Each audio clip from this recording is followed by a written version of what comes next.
Se você tem uma Bíblia, abra no Novo Testamento. Vamos ler hoje um versículo muito conhecido, né? De todos nós. Senti vontade de falar com vocês sobre isso hoje. É o que está em Mateus capítulo 11, versículo 28 até o 30.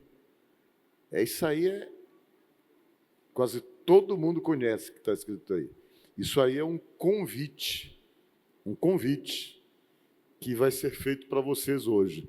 Apesar desse convite ter sido feito há 2000 anos atrás, ele ainda tem validade. Amém?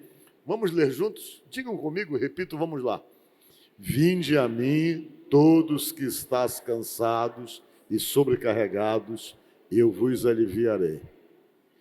Tomai sobre vós o meu jugo e aprendei de mim, porque sou manso e humilde de coração, e achareis descanso para a vossa alma. Porque o meu jugo é suave e o meu fardo é leve. Amém? Podemos assentar? Fique à vontade. Quero falar com vocês porque que Jesus disse isso, né? Eu quero nesta tarde conversar com vocês e quero falar um pouquinho sobre a gente, sobre nós. E quando eu falo sobre nós, se entende, né? Que eu quero falar de ser humano, de pessoas, como nós somos. A nossa estrutura, ela não é uma estrutura muito forte. Às vezes, ela é uma estrutura muito frágil. E dependendo do que nós passamos, dependendo das situações, nós fragilizamos a tal ponto que nós perdemos, às vezes, a vontade de viver, nós perdemos a vontade de lutar. E na medida, então, que nós nos fragilizamos, nós vamos perdendo a força e as coisas vão perdendo o sentido. E, às vezes, há uma necessidade de nós sermos recuperados, nós sermos restaurados. Em algumas ocasiões, precisamos, então, sermos refeitos, porque a nossa vida está completamente fragilizada, totalmente se diluindo em consequência, principalmente de situações que nós não estamos conseguindo resolver e situações, acima de tudo, que nos cansam muito. E não tem coisa que nos cansa mais do que você repetir a sua vida, lidando com uma situação que você não consegue resolver. Na medida em que você se esforça para tentar dar solução a coisas, e você percebe que todo o seu esforço, toda a sua vontade, toda a sua determinação não está sendo suficiente para mudar situações, para mudar realidades, você começa simplesmente a perder as forças, a se cansar, a se sentir pressionado e às vezes com aquela sensação de impotência total com respeito à vida, onde você simplesmente não sabe o que fazer. E olha, não tem sensação mais difícil para nós do que essa sensação quando a gente tem que admitir: eu não sei o que fazer, eu não sei como fazer, não sei como resolver. Isso gera desespero na vida da gente. E o que acontece? Quando você chega nesse limite, que você tem que admitir que não sabe o que fazer, junto com essa impotência vem o desespero. E você fica em desespero, nós ficamos em desespero, e acima de tudo percebendo que nós estamos precisando de ajuda. E às vezes a gente para e olha e pergunta: quem pode realmente me socorrer? E às vezes nós não conseguimos encontrar resposta na nossa realidade, no nosso contexto de vida. A gente só chega à conclusão que tudo está sem saída, que tudo está perdido e que nós não temos solução. Jesus, ele tenta se apresentar para nós nesses momentos da vida da gente. Porque geralmente são os momentos que nós estamos mais sensíveis para poder ouvir Deus. É no momento de impotência, no momento de chegar no limite, de você esbarrar nos seus limites, que é hora de você ter que admitir que precisa de ajuda de alguém muito superior a você e que possa ter a solução que você às vezes tem que admitir que não tem. E por essa razão ele se apresenta para esses momentos. Quando foi que ele falou isso? Ele falou isso em um momento de conversa com pessoas comuns, assim como nós. Ele estava conversando com as pessoas e estava, com certeza, pregando, ensinando. Isso era uma das coisas que Jesus fazia constantemente. E quando ele estava ensinando, ele percebeu uma coisa. Ele percebeu que as pessoas estavam dispersas. Isso é fácil da gente perceber. Quando alguém não está focado naquilo que você está falando, a mente fica vagueando, e às vezes você percebe isso porque a pessoa não consegue realmente ter atenção naquilo. Ele com certeza percebeu isso. Percebeu que as pessoas estavam dispersas no momento em que ele estava ensinando alguma coisa. Mas como ele é Deus, ele resolveu entrar no coração das pessoas. Por ser Deus, ele tinha condições e tem condições de nos olhar por dentro, de avaliar os nossos sentimentos, o que se passa com a gente. E quando ele fez isso com essas pessoas que estavam lá, que ele olhou para dentro delas, ele percebeu uma coisa: estava todo mundo cansado. O pessoal que estava ali estava cansado demais. E ele percebeu. Ele olhou, e quando ele viu para dentro das pessoas, que as pessoas estavam completamente cansadas, ele resolveu mudar o discurso. Trazer um discurso que atendesse exatamente a necessidade daquelas pessoas que estavam ali. Ele olhou e percebeu e viu a canseira. Só que a canseira que ele viu não era uma canseira física. Porque nós lidamos com a canseira física, às vezes nós nos permitimos a canseira física, até pelas escolhas de fazermos determinadas tarefas na academia. A gente sabe que fica cansado, que é bom para a saúde da gente, e às vezes um dia excessivo de trabalho pode realmente trazer estafa para o corpo, e você sente a canseira no seu corpo. Mas você sabe que isso aí você resolve com uma boa noite de sono, descansando legal. No outro dia você amanhece renovado para continuar batalhando de novo.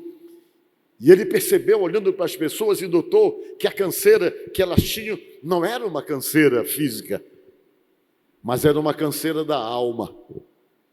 É quando você começa a perceber que a sua alma está cansada. E quando é que nós percebemos que a alma está cansada, o centro das nossas emoções está desgastado? É quando você começa a lutar realmente batalhas, que são aquelas batalhas que parece que não tem fim, que você está presente, está lutando com tanta coisa, você começa a ficar exaurido exatamente por conta da luta que você está passando, e a sua alma começa a cansar, o seu emocional começa a ficar fragilizado, e essa canseira é exatamente a canseira da alma que ele está falando. São aquelas lutas, às vezes, que você tem em casa, uma luta que você tem há tempo ali dentro de casa, que as coisas não mudam, entra ano e sai ano, você está lutando contra a mesma coisa. É quando você luta, muitas vezes, com pessoas da sua casa, da sua própria família, que você tenta dar um direcionamento, que você começa a perceber coisas que não são boas, coisas que estão erradas, coisas que vão trazer, sem dúvida alguma, dores, e você tenta mudar uma realidade e você não está conseguindo. Principalmente as lutas que você tem com outras pessoas. Essas lutas são as que mais te desgastam emocionalmente. Quando você tem que lutar muitas vezes com um filho que perdeu o rumo da vida, quando você realmente percebe que tem que lutar contra uma situação que está em casa, às vezes o marido, às vezes uma esposa, por falta de entendimento, por falta de alinhamento das ideias e de compreensão das coisas, você começa então a viver essas situações de embates constantes. Aquelas brigas que são recorrentes, aquelas situações de desgaste e de discussões que acontecem por qualquer coisa e que não servem se não for unicamente para desgastar, para criar rompimento, para gerar mágoas, ressentimentos, e você começa a lidar com esse tipo de luta, essa luta que cansa. Essa luta que é a luta que mais desgasta. É quando você lida com essas situações, e Jesus se reportava exatamente para esse tipo de canseira. Talvez você esteja aqui nesta noite, tendo batalhas que já vem há tempo que você vem lutando com elas. Situações que têm desgastado você e têm gerado outros problemas, que você já está naquela situação de pensar, eu vou deixar tocar o barco, eu não vou mais nem ligar, porque você já não sabe mais o que fazer. Mas no fundo você está desgastado, ou se sente desgastado. No fundo se sente cansado e completamente sem saída. É aí que entra o convite de Jesus para você chegar até Ele. Por quê? Porque Ele entende que aquilo que você não pode resolver, Ele pode, unicamente por ser Deus. Aquilo que foge do controle das suas mãos, aquilo que você gostaria de resolver, mas não sabe como resolver, que você se sente completamente sem saída, é a saída que Ele tem. Ele é Deus, Ele tem um poder sobrenatural, Ele pode tornar possível o que parece impossível para você. Por isso que nós depositamos essa fé, essa confiança nele, porque nós acreditamos, acima de tudo, que Ele é capaz de nos dar a saída que nós não temos, de nos dar a solução que nós não temos e que foge do nosso controle. Mas às vezes é preciso nós entendermos isso, é preciso nós compreendermos que Jesus Cristo está na nossa vida quando nós queremos, para estabelecer uma diferença total, para fazer acontecer exatamente o que nós não podemos fazer acontecer. Ele parou, olhou para aquelas pessoas e mudou o discurso. Ele olhou para elas e disse: vinde a mim, venham até mim, disse ele. Por que ele disse venham até mim? Por que ele não disse eu vou até vocês? Porque Deus estabeleceu uma regra de relacionamento conosco. Qual é essa regra que Deus estabeleceu? Ele não quer ser invasivo. Jesus Cristo não quer atropelar a sua vida, de tentar chegar sem você querer.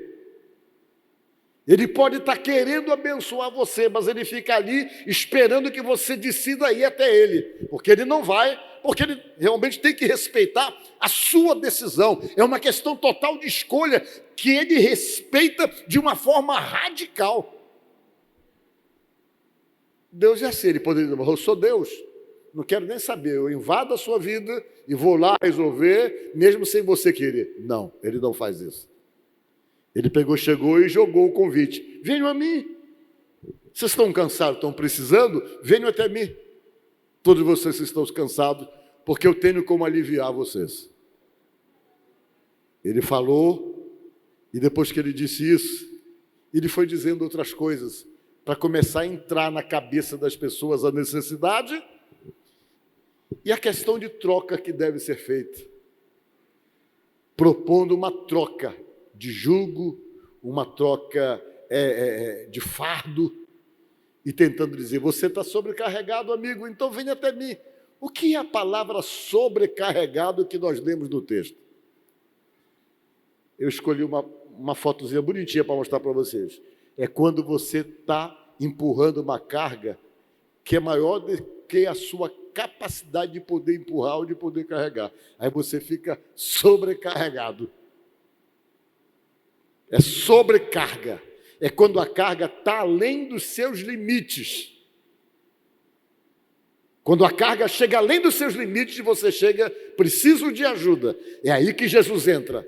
Todos vós que estáis cansados e sobrecarregados. Qual é a carga que você está puxando? Olha, às vezes a carga, ela pode ser de várias formas. Às vezes tem pessoas que geram para nós uma carga além da que nós podemos carregar. Eu falo de convivência. Às vezes nós convivemos com pessoas que são muito pesadas. Quando eu falo pesadas, é exatamente a carga que elas impõem sobre nós. Pela forma de agir, pela maneira de ser, às vezes pela grosseria, pela dureza, pela intolerância, pelas ações que tem, às vezes sobrepõe sobre nós uma carga tão pesada que cada vez mais fica difícil de você poder lidar com elas. E Jesus disse: você que está sobrecarregado, venha a mim, que eu vou aliviar você, disse ele. Aí depois que ele disse isso, que ele ia aliviar, ele começou a dizer, vamos voltar lá para o texto. Logo depois do texto seguinte, para a gente poder pegar ponto a ponto para entender. Vinde a mim, todos vós que estáis cansados, você está cansado e está sobrecarregado. A carga está além do que você pode puxar, além do que você pode carregar sobre você. E a carga é emocional. Essa carga aqui, ela é emocional. Aquelas cargas impostas pela luta do dia a dia, pelas pressões que você recebe. As pressões que você tem recebido. Às vezes, nós recebemos pressões sem trégua. A trégua não para, é pressão uma atrás da outra. E talvez você esteja vivendo essa realidade. Quando uma pressão para, surge outra e você está vivendo essas situações de pressões e de sobrecarga. Ele está falando sobre isso aí. Sobrecarregados. Venham, porque eu vou aliviar vocês, falou ele. E depois que ele disse isso, ele disse, o próximo verso. Tome sobre mim o meu jugo e aprendam comigo. Quando você vê o que ele está mandando você aprender com ele, são coisas que vão minimizar a sobrecarga sobre você. Ele começa dizendo, vamos trocar de jugo? Vocês colocam o meu jugo. O que é jugo que ele fala? Jugo a gente sabe que é submissão. É você se submeter a ele. Mas o verdadeiro sentido do jugo que ele quis dizer aí, era exatamente uma prática que era muito praticada entre os judeus. Os judeus tinham muito esse negócio de jugo. Por exemplo, a lei dizia o seguinte, se você ia puxar um arado e você precisava de 2 bois, você pegava o boi do mesmo peso, da mesma altura do outro boi que ia ficar do lado. Por quê? Porque se você pegasse um boi maior e um boi menor, só quem ia trabalhar mais era o boi maior e o boi menor ia ficar tranquilo. Por quê? Porque o maior ia resolver tudo. Aí se tornava um jugo desigual. Mas a proposta de Jesus para você colocar o jugo dele é alguma coisa para poder nos ensinar a lidar com as pressões, a lidar com as cargas pesadas que a gente tem que carregar. Esse é o verdadeiro sentido. Como era? Se pegava um boi para puxar a carroça muito pesada e tinha um outro boi que era colocado do lado, que no caso seríamos nós, colocado do boi que está puxando a carga, e esse boi ia prender colocando sobre ele o jugo. O que é o jugo? O jugo era uma peça que ficava no pescoço dele, que a gente chama de canga aqui no interior, e colocava do lado, mas na verdade quem ia puxar a carga era o boi e você ficava somente com a canga aprendendo a realmente lidar com a carga que você ia puxar. É por isso que você às vezes vê no interior o camarada coloca um cavalo puxando alguma coisa, depois coloca um outro menor do lado, que não está puxando nada, só acompanha com uma canga para poder aprender a lidar com aquilo. Aí Jesus está dizendo, pois é, você pega o meu jugo, e o que vai acontecer? Que quem vai puxar a carga sou eu para você. Você vai ficar com o jugo e você vai aprender na submissão como é que você vai lidar com essas situações que lhe causam canseira e que realmente causam sobrecarga sobre você. Ele propôs essa troca. Vamos voltar lá para o versículo. E aprender de mim. O que é o jugo? O jugo é a submissão, é o aprendizado. Por quê? Porque o animal que ficava do lado com a canga, do lado do que estava puxando a carga, ele estava ali para poder aprender a lidar com as situações. Aprendia. É para isso que se coloca a canga do animal que fica do lado puxando a carroça. E o aprendizado, Jesus disse, que passa exatamente por isso aí. Primeiro, mansidão. E aprender de mim, porque sou manso, ele falou, e sou humilde de coração. O que ele quis dizer com isso? Ele quis dizer que a falta da mansidão vai potencializar o teu cansaço, vai potencializar as cargas que estão sobre você. Mas o que é mansidão? Mansidão é o antônimo de brabo. É o antônimo de brabo. Em outras palavras, o que Jesus está dizendo? Meu irmão, minha irmã, aprenda comigo a não ser brabo. Seja mais calmo. Como que dizendo assim, você está muito brabo, você está potencializando o seu problema, os seus problemas, Porque você estoura fácil demais. Você explode com facilidade. Qualquer coisa faz você atirar para todos os lados. Você se tornou um indivíduo brabo demais. O que Jesus quis dizer é que a brabeza, ela não vai ajudar em nada. Por quê? Porque junto com a brabeza veio uma série de coisas que potencializam o problema que você já está tendo. O que é que vem junto com a brabeza? Vem a grosseria, vem a ignorância, vem a agressividade. Tratando-se de relacionamento, se você realmente se torna agressivo por conta da brabeza, você potencializa o problema que existe, que geralmente é com outra pessoa. E o que vai acontecer? Que você fica só somatizando em cima daquilo que já é ruim, o pior, motivado pela sua brabeza, motivado pelo seu desajuste e desequilíbrio nas suas reações. A proposta de Jesus para você aprender com ele é essa. A primeira coisa é aprender a ser manso. Responda para você mesmo. Será que você não potencializa os seus problemas? Será que você não está ultimamente brabo demais? Estressado demais? Agressivo demais? E tudo isso só tem o quê? Aumentado a sobrecarga sobre você, segundo o que falou Jesus? Será que você, nas suas convivências, tem percebido que as pessoas que convivem com você estão dizendo para você, está difícil de conviver com você, está difícil de suportar você, uma hora eu não aguento mais, uma hora eu desisto, uma hora eu largo você, uma hora eu abandono você, eu não estou aguentando, porque de repente você, por conta da brabeza, está sobrepondo sobre a vida do outro uma pressão, uma carga tão pesada, que tem uma hora que essa pessoa pode surtar por conta da sua brabeza. Baseado pela palavra de Deus, você não foi chamado para ser brabo.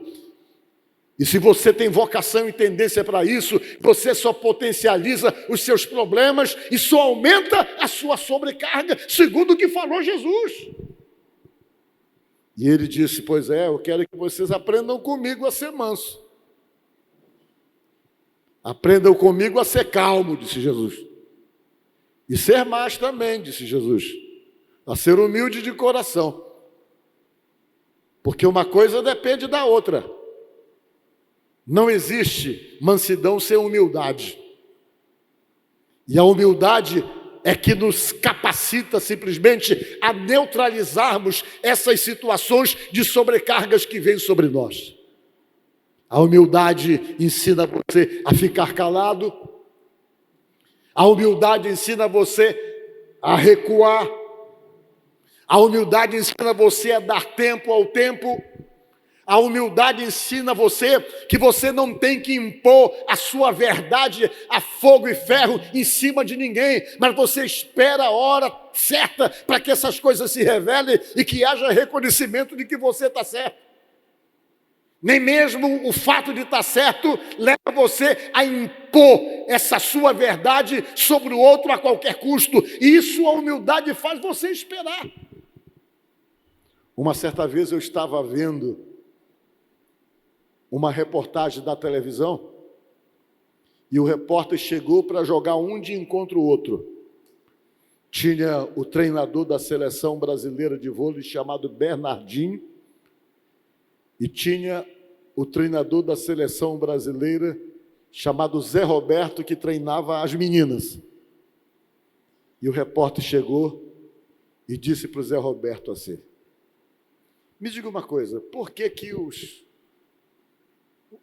o time masculino de vôlei está sendo um time vitorioso, já ganhou várias medalhas e tal, aquela coisa toda. O que é que isso atribui não acontecer a mesma coisa com a seleção feminina? E olha que ela já tinha ganho medalhas e tal. Falou para o Zé Roberto. Ele jogou isso para criar uma situação de desgaste. Aquela pergunta capciosa, movida por maldade, para criar uma situação, talvez, entre os dois profissionais.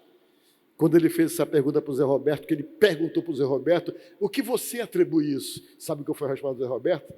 Eu atribuo que o Bernardinho é melhor do que eu. Quando ele disse que o Bernardinho é melhor do que eu, o repórter já não teve mais o que perguntar no mesmo assunto, porque ele esperava qualquer desculpa ou qualquer outra coisa para poder justificar, e a resposta do Zé Roberto foi certeira, acabou com a narrativa, acabou com o posicionamento de tentar jogar um com o outro, por uma simples palavra que impôs a humildade. Por quê? Porque a humildade desarma o adversário. E a única coisa que não deixa nós sermos humildes é o nosso orgulho e a nossa arrogância. Às vezes nós nos orgulhamos de não darmos o braço a torcer, mesmo quando estamos errados. E essas coisas vão fazer o quê? Vão potencializar a nossa sobrecarga e potencializar o desgaste que nós passamos a sofrer. E Jesus Cristo falando disse, pois é, e aprendi de mim, porque eu sou manso e humilde de coração, gente. Pare de ser brabo, aprenda a ser um pouco mais humilde. Aprenda a não se sobrepor e a se impor sobre ninguém. Espere a hora, porque a verdade, ela sempre prevalece. A razão tem um lado só, espere e aprenda. Não precisa bater boca, não precisa agredir, não precisa ser violento, não precisa gritar, não precisa ser grosso. Porque as pessoas que são atingidas pela grosseria e pela agressão do outro sofrem, se sequelam, criam barreiras e obstáculos e geram sobre elas sofrimentos e cargas pesadas. E Jesus então está explicando isso aí. E depois ele vem e diz que ele é humilde de coração, porque se você realmente for humilde de coração e aprender a ser manso, você vai encontrar descanso para a sua alma. Dizer. O que é a alma? A alma, no contexto bíblico, são o centro das suas emoções. O centro da emoção do ser humano, que desgasta por conta desses pesos todos. E nesta noite, você veio aqui na igreja, para quê? Para pedir ajuda para essa pessoa que está oferecendo ajuda para você. Mas eu mereço? Não merece. Mas a Bíblia diz que Ele te fez merecedor. Você está entendendo? Nenhum de nós mereceu, mas Ele nos fez merecedor. Ele pagou um preço altíssimo para que você realmente tenha esse direito. Aí você diz, o que é que eu preciso fazer? Ele não falou para você fazer outra coisa a não ser ir até Ele. De repente você pode pensar assim, mas para Ele, que eu tenho que me comprometer, eu tenho que fazer parte da religião. Não. Ele está dizendo para você ir até Ele não impôs nenhuma outra condição, a não ser para você procurá-lo, porque Ele tem o que você está precisando.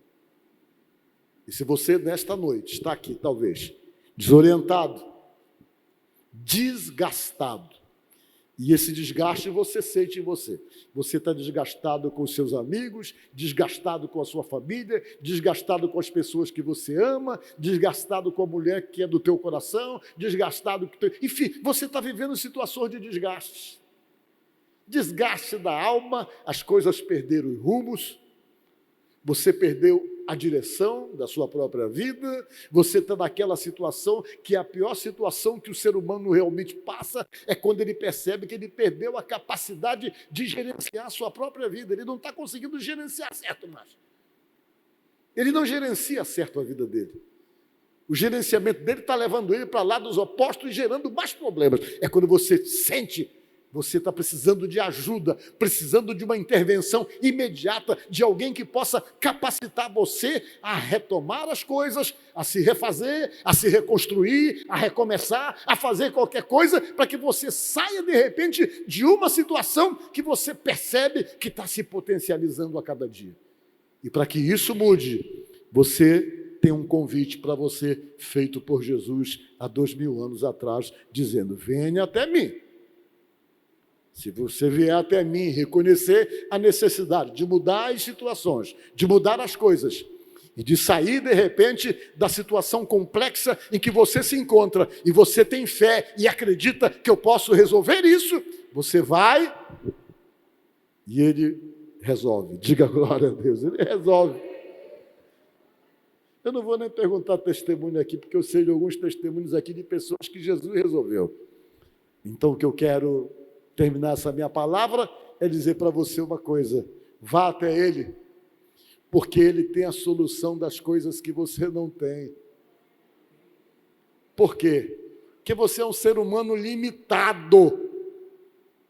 E Ele, além de ser Deus, de não ser limitado, Ele tem um recurso poderoso para mudar a nossa realidade. E esse recurso poderoso que Ele tem para mudar a nossa realidade e a realidade das coisas, a Bíblia chama de milagre. Milagre. O que é milagre?